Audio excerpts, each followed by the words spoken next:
So here we are, Lydden Hill. It is round 5 of the 2CV Championship, or round 5 and 6 at this weekend in particular, but we're focusing this time on round 5. So race 1 of the Lydden Hill meeting, we're going straight out for quali.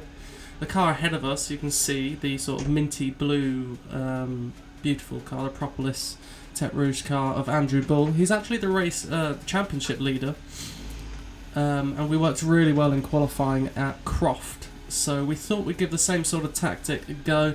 Get out first, free air, do a bit of leapfrogging and just help each other around. I'm not in the championship fight, so I've not really got anything to lose from it if I qualify second behind him. But he's a quick car, and we actually did practice or testing together as well, so we know exactly how quick we are, where we're better or worse than each other.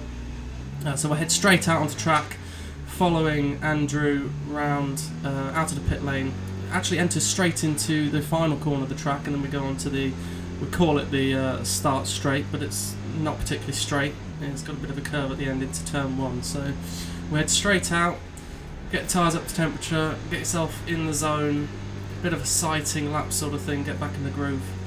We did have 2 10-minute practice sessions before this, which I've not shown. In the first practice session we just did 2 flying laps just to make sure the car was all alright.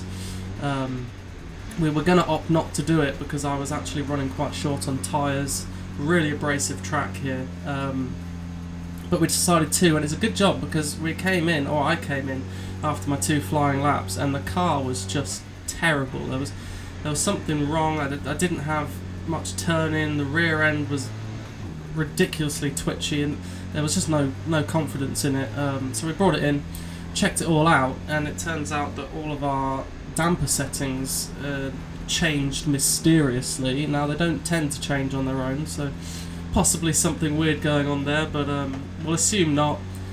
They just changed, but we sorted that out, went out for practice 2 and everything felt a lot better. I just had to make my way into the rhythm really and get the confidence back, which we did. A little bit off the pace in practice compared to when we were testing, really quick in testing, and I just felt a little lack of top end, to be honest, which is very odd because although the AFR readings were slightly wrong, they were wrong in the opposite way to having no top end, which should have been alright. But we're on the first lap here of quali, following Bully round.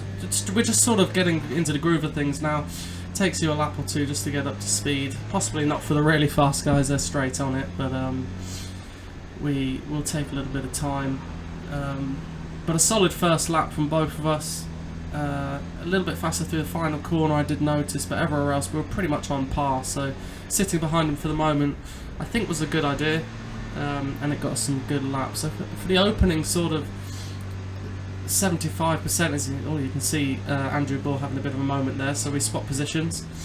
No point holding my lap up, and then we'll give him a tow for the next one. But yeah, for the first 75% of qualifying, I think we were 1-2. Myself on pole and Bully in second, but it all changes sort of late in the session, which we'll see later on. But yeah, we're on a sort of decent lap here. Bully going deep didn't do much for me in terms of hampering my lap, but as you can see I've completely missed the apex at the hairpin there. Got a bit frustrated, so lost a lot of time there. But we fly around the final corner, and this was actually my initial fastest lap, my second flying lap, really using all the track on the exit there, and we come across to put ourselves on pole for the moment. The next lap didn't go so well, so we swapped positions at the end. Letting Bully through again and giving him a bit of free air. There isn't much tow at Lydden Hill because it's such a short track, so there's not much straight between the corners. Tracks like Croft and Cadwell, you've got long straights where the tow is a massive help. So you're looking at sort of possibly around a second a lap, just sitting behind another car, as long as they don't hold you up. So, but here it doesn't really matter so much. You feel a little bit toward the end of the straights. I call them straights. This is sort of the straightest bit of the track you get. But you feel a little bit, but it doesn't really do much. So you can actually put in a really fast lap without the tow. So we're letting Bully pull us along a little bit here, see if he can get a fast lap in. Two 2CVs together is faster than one anyway, so even if you're not sort of pushing each other down the straight, because there's a lot of bump drafting that goes on in 2CVs, having just the car behind you makes the car in front faster, and it makes the car behind faster. So this tactic worked really, really well at Croft, and we've given it another try, and it seemed to do well. No one else really around us, to be honest. The other fast guys are in their own little pack, doing their own little thing. Nick Crispin and Chris Tovey in the KT Motorsports, which is a very, very fast car, and Chris Tovey is a phenomenal driver. He's actually unbeaten in his races this season, but because he only does one race at each weekend, shares a seat with Alex Cockhill. Bully's leading the championship because he does both races, so he's getting the maximum points that he can. You do share points with your teammate, but you don't get points for fastest lap or pole position, etc., etc. So there you have Bully just pulling aside. I think he wanted to let me through, but then saw my teammate was actually there going slow, possibly trying to find a tow. I think he tried to tuck in behind us, but he was off the throttle a little bit too long, so he had no momentum to sort of slide into the back of us. Andrew Bull going a bit wide there, so I take the inside, and I thought he was letting me through out of kindness, but it actually turns out there's a big gaggle of back markers in front that we have to make our way through, so maybe not going to get any fast laps in this time round, but he's very kindly allowed me to make the space through the back markers, which we'll try and do as well as we can. Only 10-minute sessions here, so it's about 57, 58 second laps. Low 57s is a super lap time. 58 will be alright. But yeah, sort of as you can see how much slower they are through the final corner. And I was on a really good lap there, so I was a bit disappointed that he held me up, but that is how it goes sometimes. Making our way through the traffic here, we've got the Sea Lion car, the red and black or red and grey, and then the 48 SL Racing car in the blue and white, and we just decide we're going to go down the inside of them. Maybe a bit of a risky move in qualifying, going 3 wide into Devil's Elbow, but we go through, and Bully actually follows me straight through behind. So we made our way through the traffic, and now we jump onto my final fast lap, which I think is the last lap of qualifying. We'll find out, because I let Bully through at some point. I think I make a big mistake going to Devil's Elbow, which I was struggling with massively throughout the weekend. I just couldn't get it right, which is very strange, because in testing I was absolutely nailing it every time, and I was significantly faster than the people around me through that corner, but just couldn't bring it together this weekend in particular. I've messed it up. I've got a bad exit out the corner, and I've let Bully through, which in hindsight I shouldn't have done, because at this point we'd actually dropped down to 3rd and 4th, myself in 4th and Bully in 3rd, no, myself in 3rd and Bully in 4th, but me letting him through, this was actually his fastest lap of quali, despite losing a bit of time there on the exit, but I actually gave him 3rd position, which in hindsight possibly wasn't an intelligent thing to do, but how was I to know? And again, I'm not in the championship fight. I'm looking for some good finishing positions, but I'm not in a fight, so there's no point hampering him. So after quali, it's P4 for myself, P3 for Bully, Nick Crispin in P2, and Chris Tovey in the KT Motorsports car on pole by a significant margin. I think it was about half a second to 3/4 of a second between myself and pole. A bit disappointing, because I definitely had the pace to be where Chris Tovey was, but didn't put it together this time around. So that is qualifying. And you can see we're in the assembly area now, or I say the assembly area, like a dummy grid sort of situation, because you have the second qualifying for the second race straight after the first one. You've got a 5-minute break, you just change over your drivers for those that are sharing a drive, and then straight out again. So there's a little bit of talking between myself and Bully here, and Robert, my pit crew race engineer, sort of helper-outer, just telling me what's what, so we'll have a little listen. I really have no brakes though. So there we go, just letting him know that I was struggling with brakes for the whole weekend, except from the final race, because we actually figured out why. which you'll find out in the next video. But we were losing brakes sort of about 8 9 minutes into a session. It was a very, very hot weekend, lots of braking zones, not much cooling down any of the straights because they're not very long, and we were just losing, having to pump the brakes massively throughout my sessions.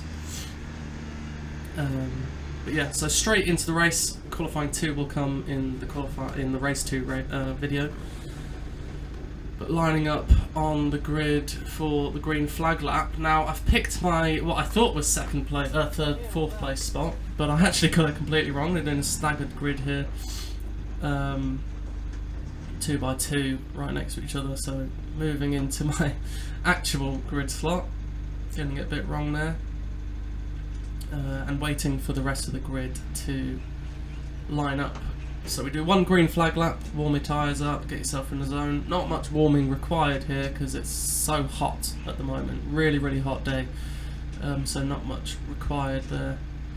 Just going through the gears from first to second to try and make sure that I get a good shift. Because missing second off the line is very easy, and it's crucial not to do so.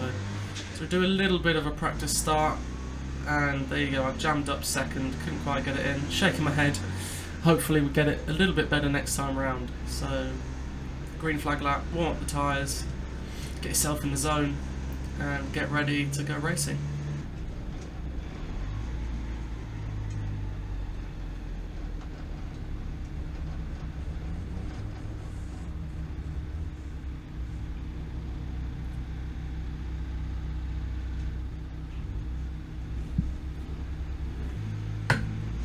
Five-second board is out on the left-hand side. Build up the revs. Wait for the poor starter man to run all the way around and onto the lights. And go. We're off. Can we get into second? Get it straight in. And not too bad a start, but not the best start. You can see Chris Tovey got a really good start. He's pulling away already.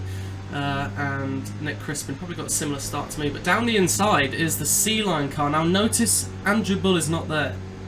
Andrew Bull's actually struggled with a carb fueling issue. I think his carb was packed up with rubbish, and so he's actually come in to try and get that fixed, and there's going to be a few laps down before he rejoins. But we get ahead of the C-Line car, and down the inside comes my teammate Sandro Peretti, who's a little bit of an advantageous move. Down the inside, saw me defending from the C-Line, and he tries to hold it, but I just run it all the way around the outside. A little bit naughty of me looking back. I possibly was 4 wheels off the track there, but I did not want to lose third position, and I really wanted to get onto the back of the leaders. But that little squabble, just that one move from Sandro down the inside, has actually pushed us both back from the leaders. So I would have done the same if I was him. I would have thrown it down the inside and got the run. So brilliant move, but it's actually dropped us back a considerable amount from the leaders. We're now 3-4 car lengths off, and they're right on each other, so they're going to be a bit quicker together. But I now just have to sort of work, pluck in the laps, and just get consistent speed. Just pull myself into them. I know that I've got the pace. I believe in myself that I can catch them, and that's all I have to do. I just need to be patient, work on it, and it's not going to happen straight away, but we'll try and pull into the leaders there and see if we can get in a fight for maybe second or possibly even a win this time round. We were running second at Croft the weekend, not the weekend before, but the race weekend before this, and actually suffered carb fueling issues just like Andrew has now, which pulled us out of the race. Well, I finished 11th just plodding around, but we were running really, really strong second position and starting to pull away. So I know I've got the pace, I know the car can do it, I know I can do it.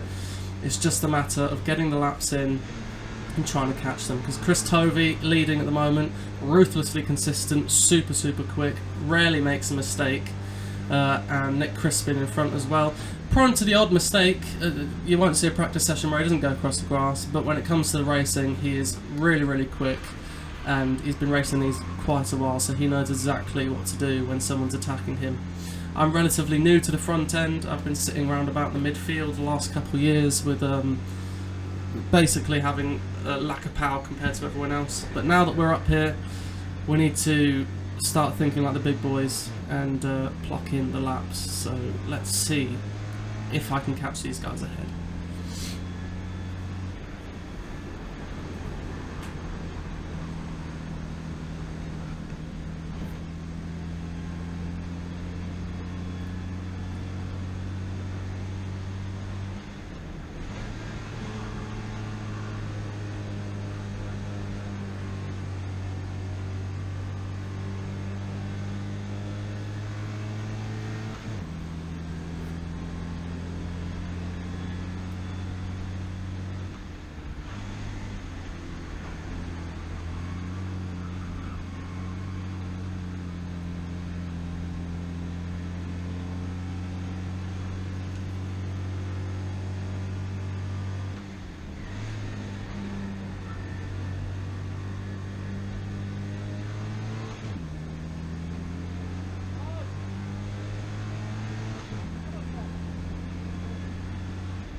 So as you can hear, going into that final corner, I was just G'ing myself up a little bit.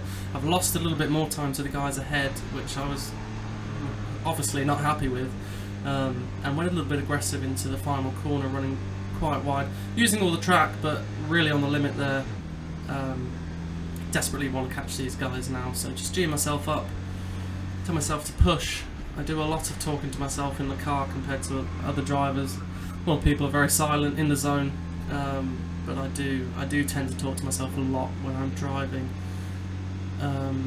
It's just something that helps me G myself up. I haven't got a radio or anything, so I haven't got a race engineer on the radio going, oh, you need to put in this lap time, you can go faster here, you can go faster there, you need to pull your finger out, etc. So I do that to myself, really. Running this white line on the outside, really clipping that inside curve to get some speed. And you see ahead, Nick Crispin's actually made a bit of a mistake there. His rear end coming out on him on the exit of the final corner, which has pulled me in a little bit and dropped him away from the leader now. So Chris Tovey, as I said, ruthlessly consistent. It would be unlikely for him to make a mistake. So my eyes at this point are fully on Nick Crispin to try and catch him. Again, catching and passing, completely different kettle of fish. So my first job, get on the back of Nick Crispin, which I'm actually starting to do. He did make that mistake, which has helped me, but I felt over the last few laps, and maybe half a tenth quicker, just sort of creeping up on the back of him. It's a 20-minute race, so I got a lot of time to sort of get myself onto him, but the more laps that go, the less time I've got, and the more desperate I might become. But at the moment, I'm calm and collected, and ready to sort of make some inroads. I'm sort of hoping at this point, maybe we'll get some back markers, bit of traffic, I can get through them better than him hopefully, and sort of make a move there. Bit of luck maybe involved, but at the moment it's just plucking the lap times, really throwing it into the first corner there. And the gap in front has stayed the same so far, so a little bit more required from me. Hard on the brakes, tip it in early to devil's elbow because it pulls you out, and get the throttle as early as possible and release the steering as early as possible, which is something I wasn't doing.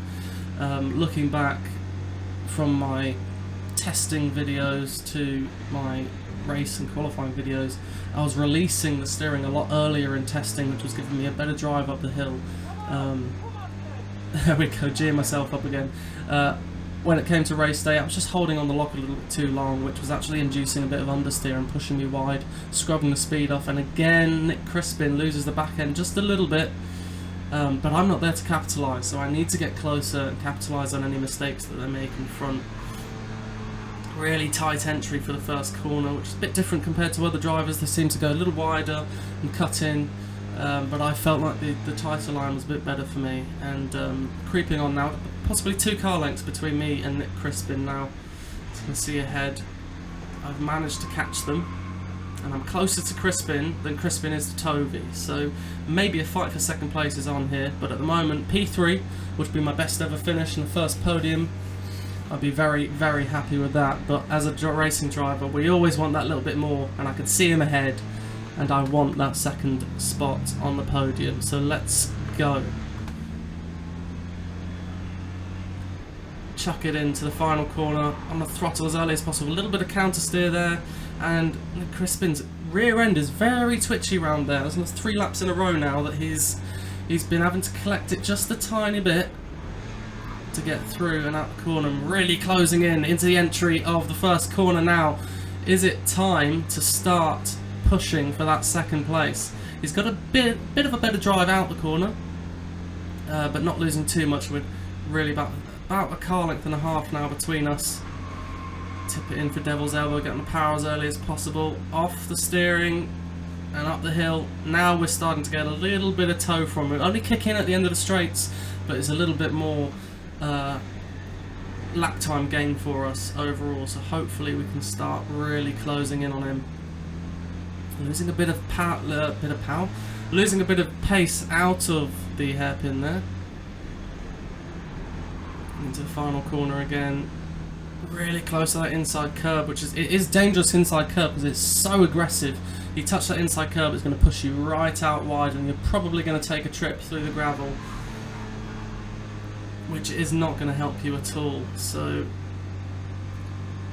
Bit of stalemate now. Nick Crispin's closed a little bit more to Chris Tovey, but he's still got a comfortable lead there. And the gap between myself and Nick Crispin is staying the same now. So tip it in, and I've completely missed the apex there. All of that time that I've been plucking away at has just been thrown away, so got to reset and go again.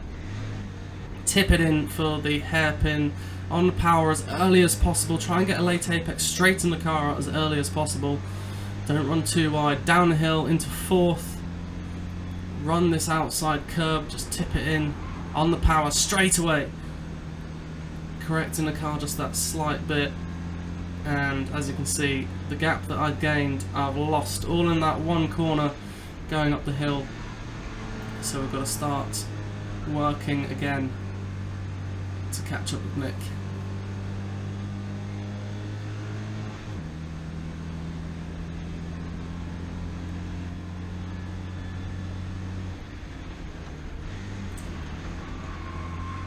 Now if you look into the braking corners at my right leg, as I'm hitting the brakes now, I'm actually starting to have to pump. That's because in the previous lap, when I missed that apex, I hit the brakes basically, nothing happened. Foot went straight to the ground and I had no brakes at all, so I had to pump it.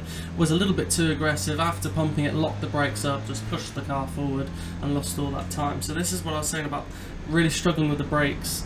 It's probably about halfway through the race now. I've got another 10 minutes to go and I'm having to pump the brakes, and this just gets worse and worse through the race. So having to manage that, a little bit off-putting, sort of puts my timing out a little bit. I think other drivers handle it a lot better, but having to pump it just puts my timing off a little bit, and I do struggle with that. So I was really a bit frustrated in the car now. I just caught up to them, and then my brakes decide, no, we don't want to go now, we're too hot. We're not going to give you anything. So now managing that issue and trying to close that gap again.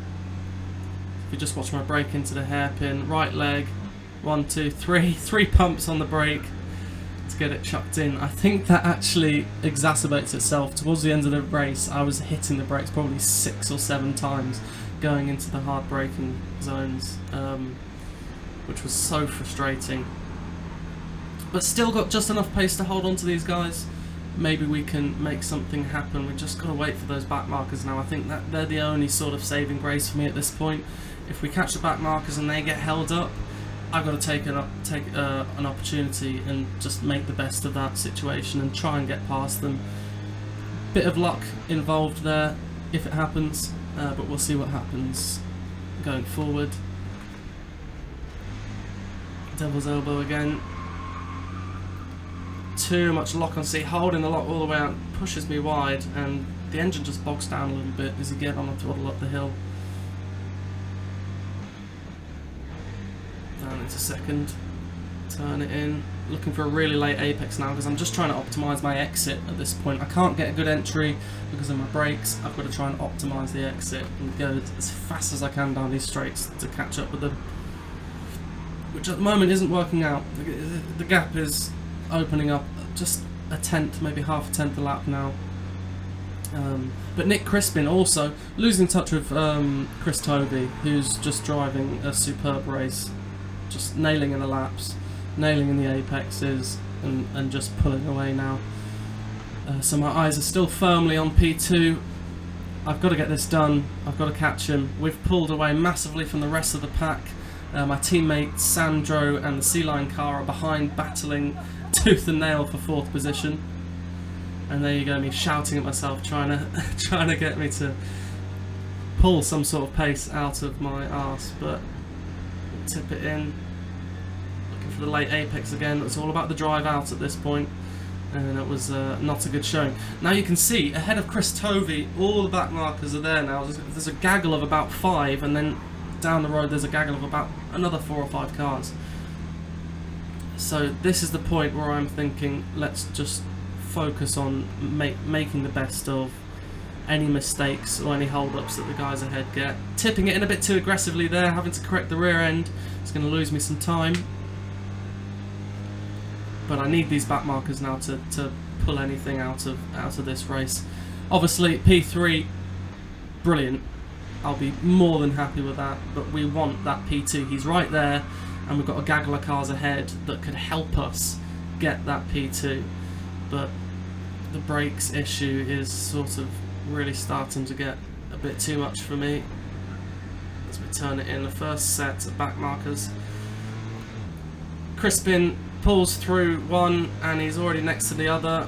I catch the 42 car, get past him. Don't quite get enough time to get back to the racing line, so a bit of a shallow entry into the final corner. Don't get held up by Reggie. I think that's Reggie, that might be Ronnie, the car name. Beautiful example of a 2CV race car. I think that was 62. Very, very nice car. Just about get past him, and Nick Crispin is passing the second C-Line car. So there's two C-Line cars, same livery. One of them's got green, I think it's Hasgrove, something like that. Hansgrove, the green sticker on the side, so you can tell them apart. 79 and 97.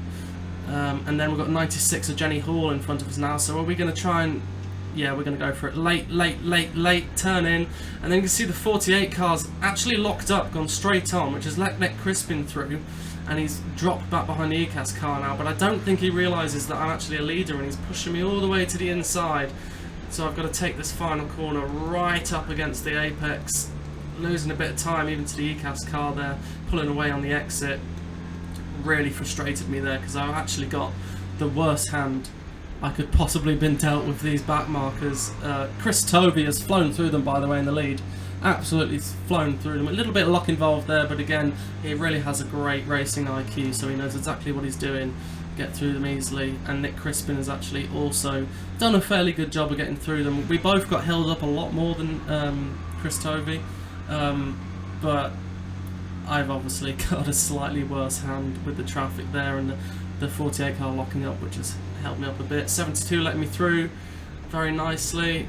We'll turn in, and there's Nick Crispin still. The gap hasn't actually got any bigger, so we both struggled just as much, but I really wanted to close in, and that hasn't happened. So it's time to get my head down again for the final sort of 5 minutes of this race and catch Nick Crispin.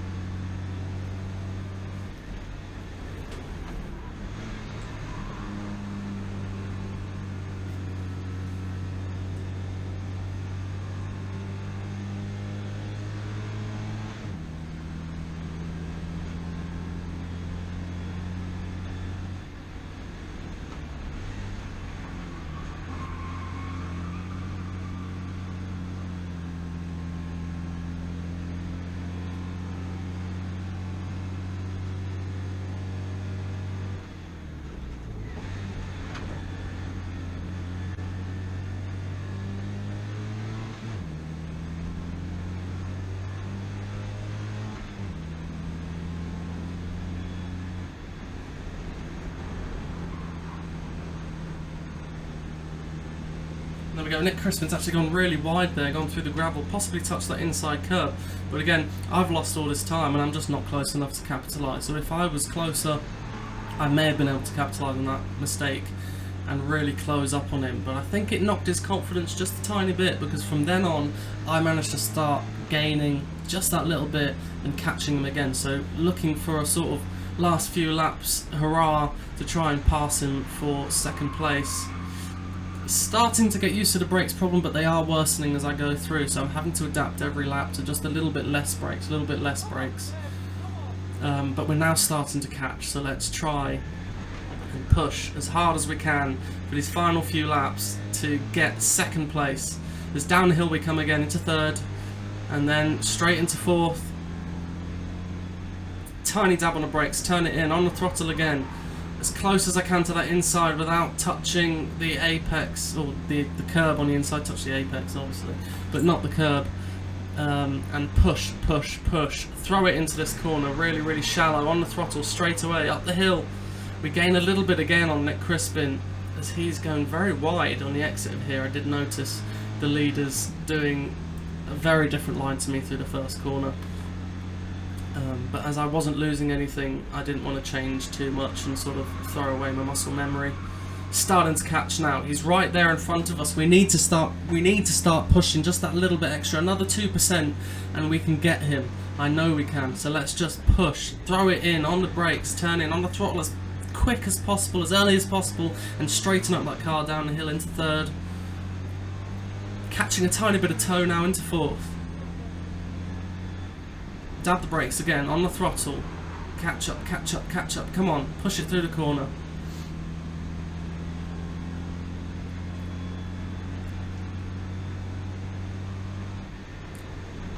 Now, I haven't seen a last lap board now, so I'm assuming I've got at least 2 more laps left, and I'm hoping to get as close as I can to try and make a move into the first corner on the final lap, if I can get close enough, because I can get on the brakes so much later, tip the car in and get on the throttle and possibly hold it down the inside.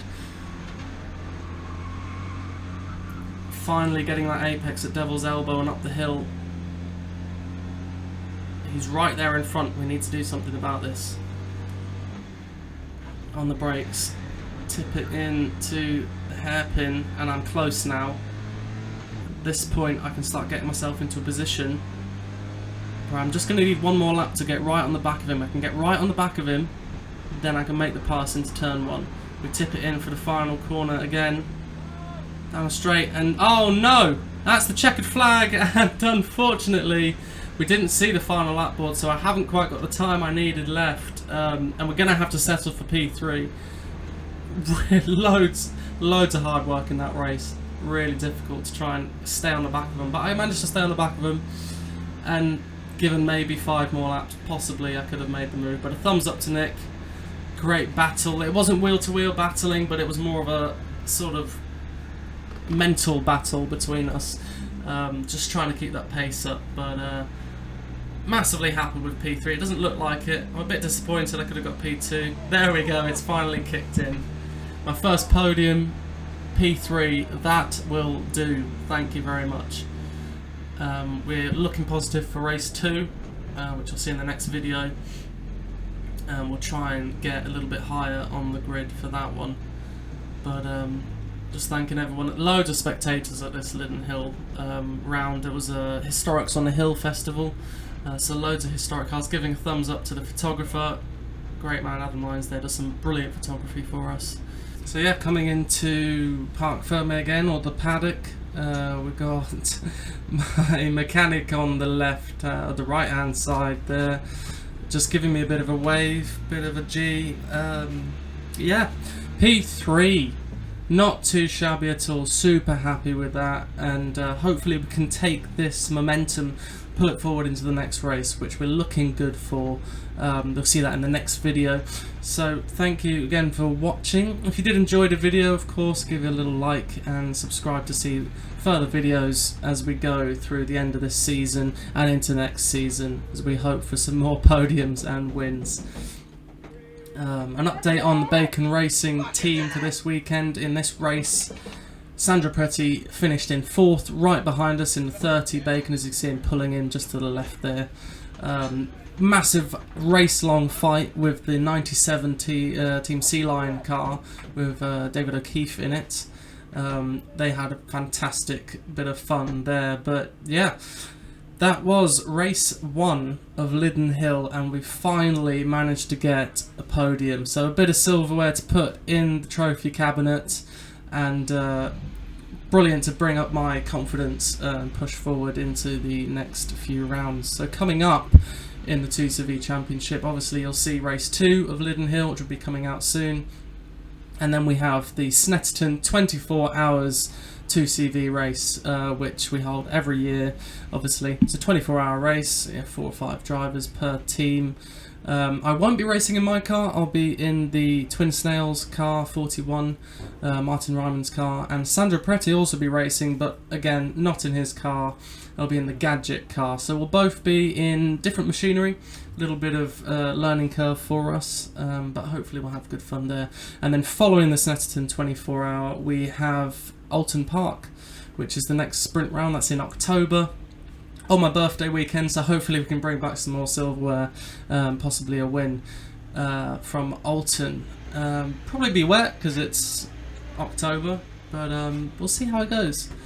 So yeah, massively happy with this race finish, and there's Sandro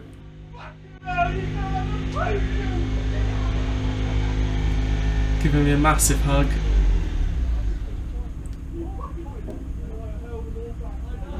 Couldn't be more happy for me, which is fantastic. But yeah, that is that. So struggling with the brakes, we had the pace, didn't quite have enough time to capitalise on it, and just sticking with the leaders was fantastic. Hopefully, going forward into the next race, which, spoiler alert, we've qualified second for, we can try and get a win. Far more action in that race, so stick around, look for the next video and you'll see what happens there. Thank you for watching. Hope you enjoyed the video. Leave a comment, like, subscribe, and I'll keep posting some more videos for you. Have a wonderful day. Back on it straight away. But yeah.